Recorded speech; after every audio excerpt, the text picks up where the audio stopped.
மசாலா போடாமல் கத்திரிக்காய் தொக்கு வைக்கிறதுக்கு 2 கத்திரிக்காய், ஒரு 3 தக்காளி, 1 கரண்டி ஜீரகம், இதுதான் மசாலா. பச்சை மிளகாய் ஒரு 10, ஒரு முழு பூண்டு உரிச்சு வச்சுருக்கு, மல்லித்தலை, புளி. கத்திரிக்காயை நல்லா வேக வச்சு கடையணும். கட் பண்ணி எடுத்துக்கிடுவோம். கட் பண்ணாண்டா இதை கீறி போட்டால் போதும். 1 கப்பு தண்ணி, இதெல்லாம் போட்டு நல்லா வேக வைக்கணும். உப்பு போட்டு நல்லா காரஞ்சாரமான கத்திரிக்காய் தொக்கு இந்த மாதிரி கட் பண்ணி எடுத்துக்காங்க. கட் பண்ணி எல்லாம் போட்டாச்சு.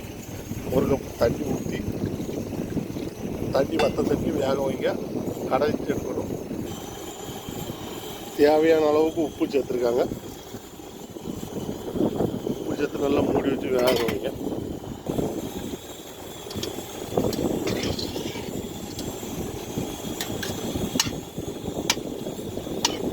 நல்லா வெந்துட்டு ஆற வச்சு கடைய வேண்டியதை இப்போ ஆஃப் பண்ணி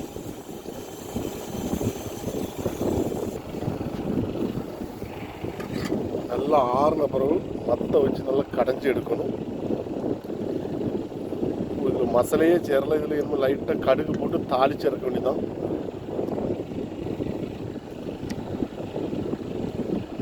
இந்த மாதிரி நல்லா கடைஞ்சி எடுக்கணும். கொஞ்சம் ஆறணும்.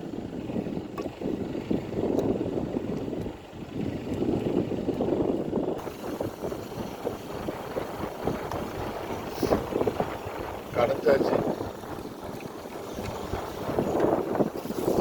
தாளிக்கிறதுக்காண்டி கொஞ்சம் எண்ணெய் சேர்த்துருக்காங்க. எண்ணெய் ஊற்றியாச்சு. எண்ணெய் காயட்டும். கடுகு வெந்தயம் போட்டு தாளித்து வேண்டியதான். கொசுக்கு ரொட்டி நல்லா டேஸ்ட்டாக இருக்கும்.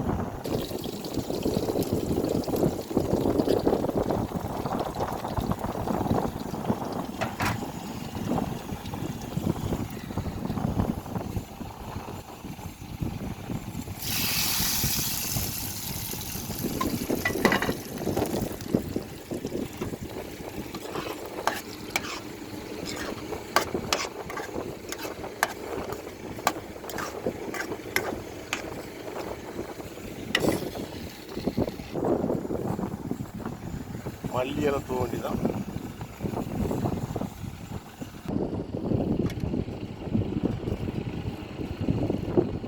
கத்திரிக்காய் தொக்கு நல்லா டேஸ்ட்டாக இருக்கும். மசாலா இல்லாதது.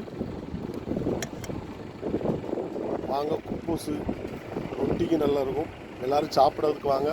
சேனலை பார்த்துட்டு சப்ஸ்கிரைப் பண்ணுங்கள். Shantha YouTube channel. காரஞ்சாரமான கத்திரிக்காய் தொக்கு.